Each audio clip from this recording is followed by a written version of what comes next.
Bonjour à tous. Le sanctuaire d'Ars vit un jubilé qui s'est ouvert le 8 février dernier pour le 200e anniversaire de l'ordination diaconale et sacerdotale du saint curé Jean-Marie Vianney. Et déjà dans ce sanctuaire, la porte de la miséricorde de la basilique Saint-Sixte est ouverte. Si j'en parle, c'est parce que le pape François, vous le savez peut-être, l'a indiqué, les sanctuaires et les diocèses pourront ouvrir cette porte de la miséricorde dans le cadre de l'année sainte de la miséricorde. Nous reviendrons également dans cette émission sur cette mesure extraordinaire de l'évêque de Belléars après les nombreuses profanations dans les églises de l'Inde, laisser les tabernacles vides du Saint-Sacrement. Monseigneur Pascal Orlan, bonjour. Bonjour. Un grand merci d'être là. C'est vrai que le 6 et 7 février dernier, pas moins de 5 tabernacles ont été fracturés dans les églises, dans des églises différentes de votre diocèse. Vol de ciboire, mais aussi hosties consacrées. Depuis d'ailleurs, il y a eu d'autres effractions, des profanations qui font suite aussi à une série de dégradations les mois précédents. Vous avez pris une décision extraordinaire, une décision rare, par ordonnance, s'adressant au curé.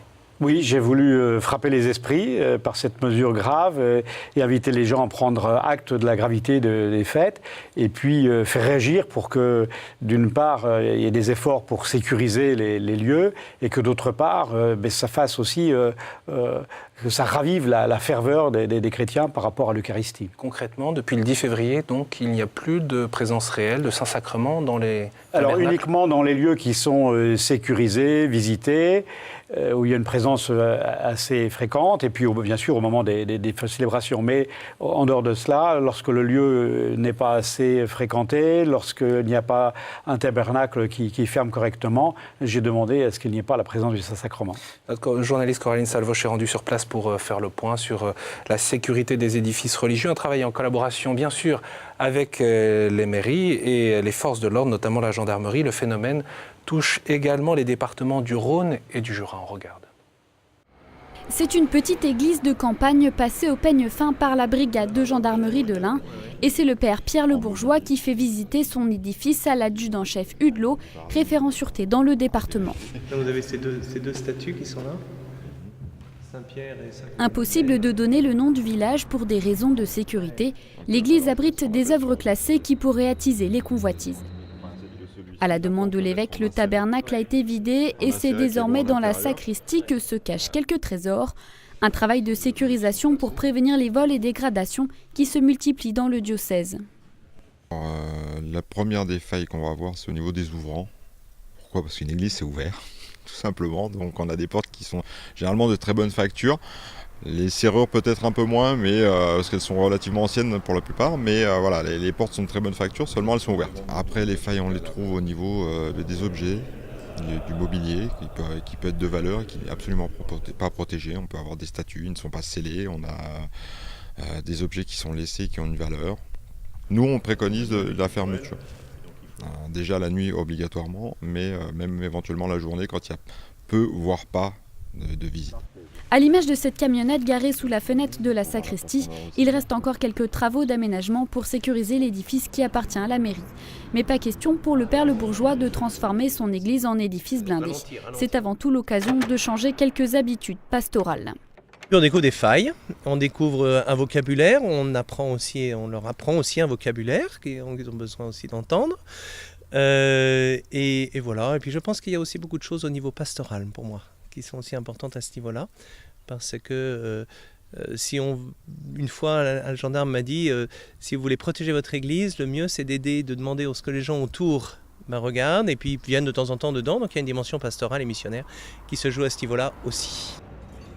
Dans le diocèse, toutes les églises sont concernées par l'ordonnance de l'évêque, y compris la cathédrale de Bourg-en-Bresse. Ici aussi, le tabernacle a été vidé et des travaux devraient être mis en route rapidement. Dans les blindages qu'on a pu voir dans d'autres paroisses, l'idée c'est de blinder l'intérieur du tabernacle et pas seulement la porte. Après, il n'y a pas de sécurité maximale, mais dans le cas de notre paroisse, entre le blindage intérieur et la surveillance humaine qui est quand même assez forte, on est sûr de ne pas avoir de problème. Là aussi, ces restrictions sont l'occasion d'un renouveau missionnaire. C'est sûr que ça m'a fait un effet très fort aussi quand j'ai lu cette ordonnance, mais en même temps, cela nous a aussi donné l'occasion de plus approfondir notre catéchèse sur le mystère de l'Eucharistie, sur la liturgie, sur l'importance de communier de tout son cœur, vraiment en allant rencontrer le Seigneur. Plusieurs réunions de sensibilisation pour les prêtres ont été organisées avec les services de l'État, la préfecture, la gendarmerie et le parquet. Les enquêtes sont toujours en cours. Monseigneur, il faut rappeler que pour les catholiques, la profanation d'un tabernacle, c'est un acte extrêmement grave. Oui, c'est grave parce qu'on touche vraiment au cœur de la foi chrétienne, hein, dans notre foi, dans le Christ ressuscité qui est présent, qui se donne. Donc c'est toucher vraiment à ce qui fait le plus intime de la foi chrétienne. Et c'est pour ça que j'ai voulu réagir très fortement. Quels sont, selon vous, les motifs supposés de ces dégradations, de ces profanations ? Alors on suppose que derrière cela, il y a des sectes satanistes, hein, et d'ailleurs la gendarmerie a fait une enquête et est venue interroger l'exorciste. Donc voilà, c'est quand même quelque chose qui est pris très au sérieux. L'exorciste ? Justement pour essayer de connaître un petit peu qu'est-ce qui se vit dans le mal. Hein. D'habitude on parle du bien, mais il faut savoir aussi qu'il y a des forces maléfiques, et donc savoir qu'est-ce que les gens peuvent rechercher dans cette profanation, et donc derrière ça c'est des cultes sataniques. Et puis il y a aussi des dégradations à des fins lucratives, si je puis dire, alors, c'est dans le vol de ciboires. Oui, alors d'autres choses, c'est des gens qui recherchent de l'or et donc qui volent des ciboires ou des calices pour après ça faire fondre le métal et récupérer l'or. C'était une épreuve à laquelle vous aviez déjà été confronté comme évêque J'avais déjà été Bellers. confronté lorsque j'étais dans l'Allier, donc à Vichy, on avait eu la même chose. Et là, ce qui est de très fort, c'est qu'il y a une belle célébration de réparation. Et dans cette célébration... Après une profanation. Après une profanation. Et dans cette célébration, on prie finalement pour notre conversion. Et je crois que ce qui est très beau à dire, c'est de dire, ben voilà, s'il y a des gens qui commettent du mal, ça nous remet en cause nous-mêmes. Ça veut dire que certainement, on n'a pas assez évangélisé. Hein, si des gens sont dans des situations qui les amènent à faire du mal, eh bien ça veut dire qu'ils n'ont pas rencontré l'Évangile, ils n'ont pas rencontré la bonne nouvelle, et qui est-ce qui annonce la bonne nouvelle? C'est nous. Donc, voilà. Ça stimule l'élan missionnaire, en tout cas ça touche les communautés, hein, vous le disiez tout à l'heure. Oui, j'ai été frappé de voir, parce que quand il y a une célébration de réparation, on a peu de temps pour la prévoir, et j'ai à chaque fois été admiratif du fait que les gens se sont mobilisés, nombreux, de toute génération, et donc il y avait une grande ferveur, un grand désir que leur paroisse voit revenir le Saint-Sacrement. On l'a évoqué, la collaboration de la gendarmerie, de la préfecture, également des mairies. C'est quelque chose qui est important pour Alors, vous. une collaboration excellente, et le préfet a tout fait pour nous soutenir, nous aider. Et donc, ce qui a été intéressant, c'est qu'à l'initiative de la responsable du service diocésain d'art sacré, on a monté toute une formation pour les maires, pour les curés, puis aussi un référent laïque par clocher, pour venir apprendre comment mieux sécuriser nos lieux de culte. Ouais, ce qui n'est pas sans poser de questions, dernière question sur le sujet, Monseigneur, mais ce qui n'est pas sans poser de questions sur le suivi des enquêtes au niveau national, de ces dégradations et de ces profanations. Oui, parce que là, moi, j'ai relevé ces événements dans notre département, mais il y a des phénomènes un peu semblables dans d'autres départements. Je crois que c'est important de rassembler l'information, parce que c'est à partir de cela que la gendarmerie peut mener des enquêtes. Oui, le préfet lui-même, d'ailleurs, posait des questions au niveau national. Tout à fait. Monseigneur, je voudrais qu'on parle maintenant de cette année jubilaire qui s'est ouverte le 8 février dernier, donc pour célébrer le 200e anniversaire de l'ordination diaconale et de l'ordination sacerdotale de Saint Jean-Marie Vianney. L'archevêque de Lyon, le cardinal Barbarin, a participé à vos côtés à cette ouverture. Oui, alors c'est intéressant, c'est que c'est un événement qui touche 3 diocèses. Ça touche à la fois le diocèse de Lyon, parce qu'à l'époque, Ars faisait partie du diocèse de Lyon. Et à l'origine, Jean-Marie Vianney était ordonné pour le service du diocèse de Lyon. Et puis ça touche aussi le diocèse de Grenoble, puisque les ordinations ont été effectuées par l'évêque de Grenoble. Donc on vous voit là ensemble au moment de ce 8 février. Quelle est votre intuition et pourquoi vous avez invité tout le diocèse à participer à ce jubilé autour du sanctuaire? Alors, il y a une phrase que nous avons retenue, qui est une phrase de Jean-Marie Vianney lui-même, qui dit « Je suis prêtre pour vous ». Et l'idée, donc, c'est de montrer l'articulation entre le sacerdoce ministériel, le sacerdoce des prêtres, et le sacerdoce commun des fidèles. Et voir comment nous avons besoin de ce sacerdoce ministériel pour permettre à chacun d'exercer sa propre mission dans le monde. Alors Ars, c'est un lieu d'accueil justement de centaines de milliers de pèlerins chaque année. C'est aussi un lieu de formation, on le sait bien, avec son séminaire qui accueille des séminaristes du diocèse et de divers pays du monde. Par son parcours et sa charité pastorale, le Saint-Curé est une figure qui encourage, qui soutient les prêtres dans le monde entier. Je vous propose d'écouter le témoignage de James, qui est séminariste haïtien en première année de théologie à Ars, et puis le père Chokolski, qui est recteur du sanctuaire depuis septembre dernier. relire la vie du Saint-Curé, c'est se remettre à l'œuvre pour conquérir un maximum d'âmes au bon Dieu. On a eu une formation par rapport au Saint-Curé sur sa pastorale même, donc on voit sa délicatesse, en même temps sa fermeté aussi, et on voit son amour pour l'Église, donc tout ça, je le porterai dans mon cœur, surtout qu'on peut être à côté de la chasse. Le danger, c'est qu'il ne faut pas s'y habituer, parce qu'il y a quelque chose de fort qui est là. Donc il faut vraiment considérer qu'on est là au pied du Saint-Curé et on reçoit vraiment une sève, quelque chose de très fort pour apporter aux âmes. Surtout le zèle pour le salut des âmes. Passe la porte, c'est le Christ qui accueille. C'est l'anniversaire des 2 ordinations de Saint Jean-Marie Vianney. Alors pour quelqu'un qui avait du mal dans ses études, il faut avouer que être ordonné à moins de 2 mois d'intervalle diacre et prêtre, c'est quand même un exploit. J'avais lu, juste après ma conversion, le livre de Monseigneur Trochu sur le curé d'Ars. Il m'a beaucoup inspiré parce que je me suis dit, si c'est ça un prêtre, dans cet amour pour une paroisse, pour le Seigneur d'abord, hein, une personne qui porte ses paroissiens, alors ça devient intéressant. Cette visite quotidienne ou régulière des pèlerins ou des paroissiens ici à la chapelle du Saint-Crème est à même de nous rappeler que nous sommes appelés à nous laisser imprégner de plus en plus par l'huile, la bonne odeur du Christ, et l'huile qui nous revêt l'Esprit Saint. Une dimension missionnaire dans ce jubilé, cette invitation du Saint-Curé d'Ars. Hein. Tout à fait. Alors on a voulu insister sur le Saint-Crème, qui est l'huile qui sert à la fois pour tous les laïcs, pour le baptême et la confirmation, et en même temps pour les prêtres, pour l'ordination sacerdotale. Et le Saint-Crème qui nous revêt de l'Esprit Saint. Voilà, c'est l'onction de l'Esprit Saint, l'Esprit Saint qui vient pénétrer la personne pour la transformer, la transfigurer et faire en sorte que cette personne vive du Christ, que ce soit le Christ vivant qui soit en elle. Et j'ai vu, Monseigneur, que vous faisiez un lien entre ce début du 19e siècle, donc après la Révolution française, dans un contexte anticlérical, dans un contexte aussi de misère morale et spirituelle, de troubles également. Vous faisiez un lien entre ce début du 19e siècle et notre époque, le début du 21e siècle. Oui, j'aime bien faire le parallèle parce que c'était une époque troublée, difficile, avec une pratique qui s'était effondrée.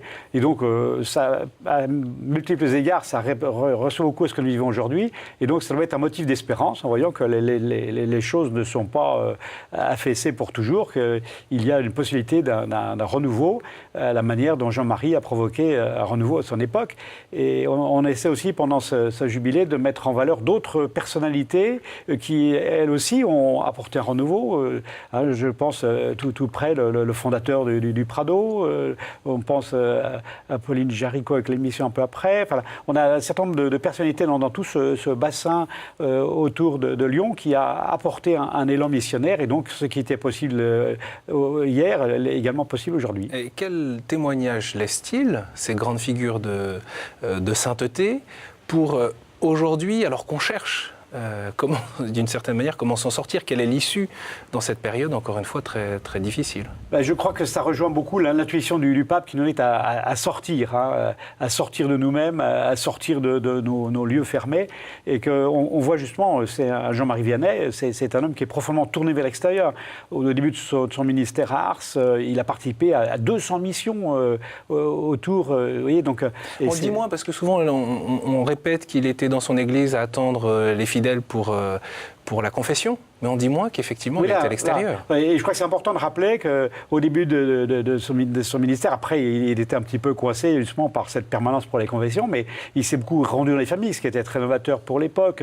Et il a été visiter les malades, il a créé l'école pour les enfants, il a créé l'orphelinat. Donc oui, il y avait cet élan de sortie vers l'extérieur, ce qui fait qu'après d'ailleurs les gens sont venus parce qu'ils étaient au courant de cet élan missionnaire. Et c'est un peu, vous voyez, systole et diastole, voilà, il y a un mouvement de sortie et de revenus. C'est ce d'ailleurs à quoi vous avez appelé les prêtres et les fidèles de votre diocèse lors de votre dernière messe chrismale, en donnant les quelques grandes orientations pour le diocèse. Alors, première orientation, je leur ai demandé de travailler beaucoup à la communion fraternelle. Pourquoi ? Jean-Paul II disait qu'il faut que l'Église soit la maison et l'école de la communion. Et donc, moi, je suis frappé de voir comment beaucoup de gens qui viennent à la foi aujourd'hui, parmi les catéchumènes qui ont été baptisés à Pâques, par exemple, ils disent, dans l'Église, j'ai trouvé une famille.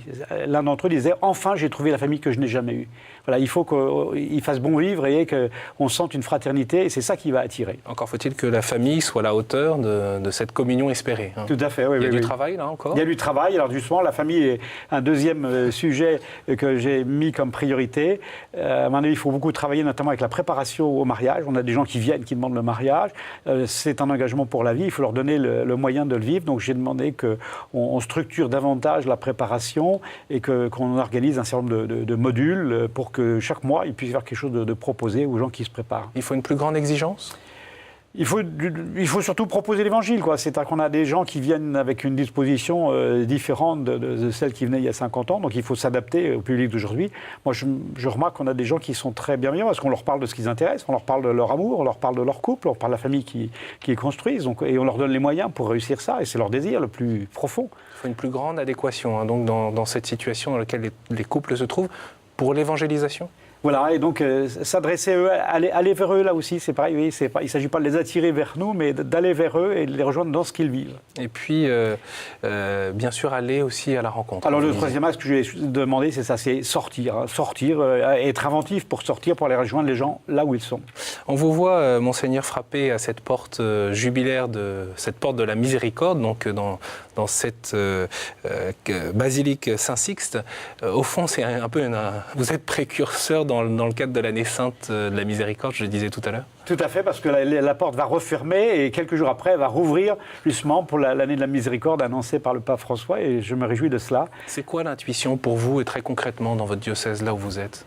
L'intuition, c'est de montrer que nous avons tous à nous engager très fort dans la miséricorde, donc à recevoir la miséricorde du Seigneur, d'abord à l'éprouver pour nous-mêmes, parce qu'on ne peut témoigner que de ce qu'on vit, donc d'éprouver que le Seigneur nous fait miséricorde, que nous sommes tous des pauvres pécheurs pardonnés et appelés et envoyés, et ensuite, avoir de l'audace pour aller annoncer cette miséricorde. Vous l'avez passé, vous, cette porte, alors ? Eh bien, j'ai passé en tête, et je crois que ça montre, il faut que le pasteur soit celui qui trace le chemin pour le troupeau. Et l'expérience spirituelle, précisément, de recevoir cette miséricorde, pour vous qui êtes évêque et qui avez la charge aussi du diocèse, peut-être que c'est personnel. Hein, Non, mais c'est très impressionnant. Je reprends le passage de cette porte parce que c'est une petite porte et il faut se pencher, surtout quand on est évêque et qu'on a la mitre et la crosse. Il faut se faire tout petit pour passer là. Et je crois que c'est une belle image pour montrer que si on veut vraiment recevoir la miséricorde du Seigneur, faut être humble, petit, accueillir un don qui nous est fait gracieusement. Il ne faut pas se gonfler d'orgueil. On ne va pas passer par la grande porte, là, mais on passe humblement par la petite porte. Et je crois que l'expérience que je fais comme évêque chaque jour, c'est de mesurer que la grâce de Dieu agit dans ma pauvreté, dans ma fragilité. Depuis combien de temps vous êtes maintenant évêque à Bellers, là ? Eh bien, ça fait 2 ans et demi déjà maintenant. Oui. Et vous avez à la fois les grandes joies d'un pasteur qui conduit son peuple et aussi parfois des dossiers plus difficiles. C'était le cas mardi saint, puisque l'un de vos prêtres a été condamné à 5 mois de prison avec sursis pour détournement de fonds. Alors l'histoire est un peu sordide, en tout cas ce qu'on comprend, c'est que le curé, et d'ailleurs il a été jugé pour ça, avait détourné plusieurs milliers d'euros de la paroisse. Un réfugié kosovar le faisait chanter, en tout cas c'est ce qu'on lit dans la presse, menaçant de révéler une relation ambiguë entretenue entre 2007 et 2009. Ce sont les faits. Qu'est-ce que vous avez à dire et comment vous avez vécu cela ? Ma plus grande peine dans tout cela, c'est que ce prêtre soit resté dans le silence. C'est que pendant 3 ans, il a été l'objet d'un chantage et il n'a pas eu suffisamment de liberté intérieure pour s'en ouvrir à son évêque de l'époque, ni pour s'ouvrir à des confrères. Et du coup, il s'est enfermé dans ce système et c'est là où justement il a été obligé de chercher de l'argent par tous les moyens pour répondre à ce chantage. Et donc moi, c'est ce qui me peine le plus. C'est-à-dire, il n'a pas senti suffisamment la paternité de l'évêque, ni la fraternité de ses confrères pour pouvoir dire, je suis dans une impasse, aidez-moi à en sortir. Le prêtre en question, en tout cas, considère et refuse de reconnaître les faits qu'il considère calomnie. Ben, il y a toujours, je dirais, une part d'inconnu, que j'espère beaucoup, voilà, c'est qu'ils puissent être aidés par un père spirituel, par une aide psychologique aussi, pour pouvoir aller de l'avant et redémarrer, ouvrir une nouvelle page de sa vie. Dans ce type de situation, Monseigneur, la justice canonique intervient ou pas du tout après la justice humaine ? Ben ça a consisté à lui demander de remettre sa mission. Il ne pouvait plus continuer à exercer sa mission dans la mesure où il n'avait pas pu gérer en bon père de famille la vie de la paroisse. Donc je lui ai demandé de remettre sa mission et puis de prendre un temps à l'écart pour se refaire. On est assez loin de la sainteté qu'on évoquait de Saint Jean-Marie Vianney.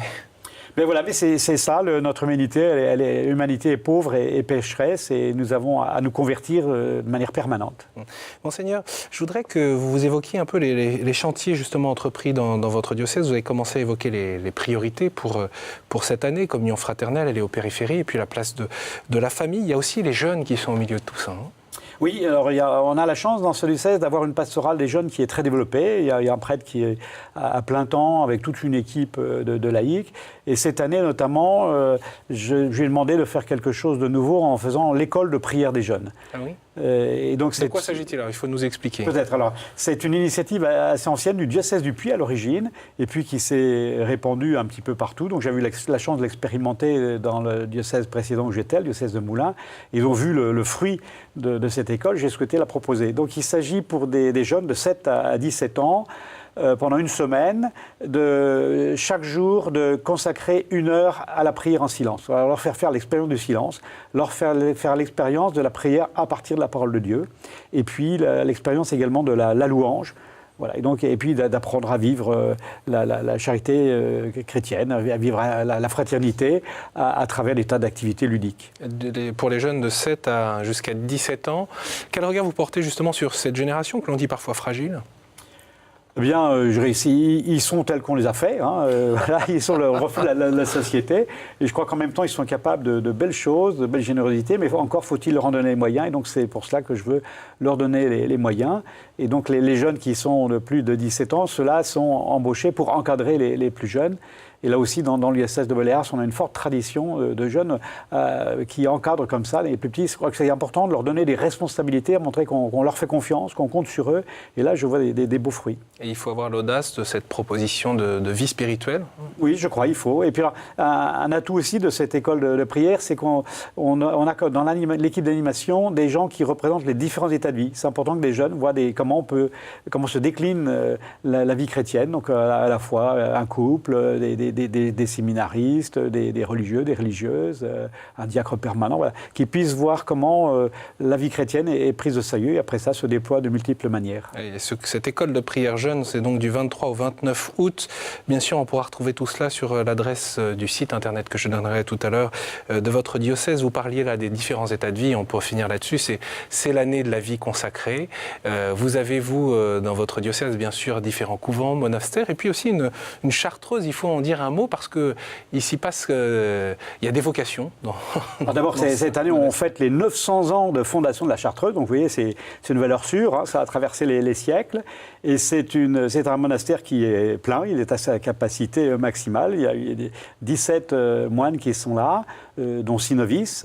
Alors c'est un recrutement qui est international. Et il y a beaucoup de demandes. Et il y a beaucoup de demandes, oui. Donc finalement, il y a un renouveau régulier. Il y a des frères qui sont là de différentes générations. Et c'est une belle vocation, donc très particulière, vivre dans la solitude, dans le silence. Et donc j'ai eu l'occasion d'aller passer 2 fois une journée entière avec eux, et c'est vraiment merveilleux. Et un quotidien rude, quand même, il faut le dire. C'est très rude, parce que d'abord c'est le climat, ils sont en hauteur, dans la forêt, et donc c'est froid, humide, et puis c'est rigoureux. Donc, plus dur l'hiver, il n'y a pas de chauffage central. Il n'y a pas de chauffage central, non, quand on y va en visite, il faut se couvrir, avoir les manpules. Et puis surtout, la prière qui est au cœur. La prière qui est au cœur, donc le silence qui préserve cette prière, et c'est vraiment merveilleux. Qu'est-ce que disent ces consacrés, toutes ces personnes qui se sont consacrées complètement au Seigneur pour la vie séculière, j'allais dire pour la vie ordinaire de l'ensemble des chrétiens et de la société? Alors moi, j'aimerais souligner que les consacrés ne reçoivent pas un sacrement particulier. Le sacrement, c'est celui du baptême et de la confirmation. Et donc, ils disent à tous les baptisés, confirmés, ce que c'est que de vivre les conseils évangéliques. Vous voyez, les conseils évangéliques, ce n'est pas la spécialité des religieux, religieuses, mais nous sommes tous à prendre au sérieux les préceptes du Christ dans l'Évangile. Et donc, ceux-là les vivent de manière particulière, prophétique, pour être un signe pour nous tous, pour nous engager à prendre plus au sérieux l'Évangile. Merci beaucoup, Monseigneur, d'avoir accepté notre invitation sur ce plateau et d'être venu donner des nouvelles de votre diocèse. Je rappelle donc les dates de cette école de prière pour les jeunes, du 23 au 29 août. Je vous le promettais, vous pouvez retrouver là maintenant l'adresse du site internet du diocèse, où vous retrouvez à la fois l'actualité du diocèse de Belléars, mais aussi les grandes dates de cette année jubilaire pour le sanctuaire d'Ars, donc pour l'occasion des 200 ans des ordinations diaconales et sacerdotales de Saint-Jean-Marie Vianney. Merci beaucoup encore, Monseigneur, d'avoir été présent sur ce plateau. Bien sûr, vous retrouvez cette émission sur le site internet de KTO. Merci pour votre fidélité. À la semaine prochaine.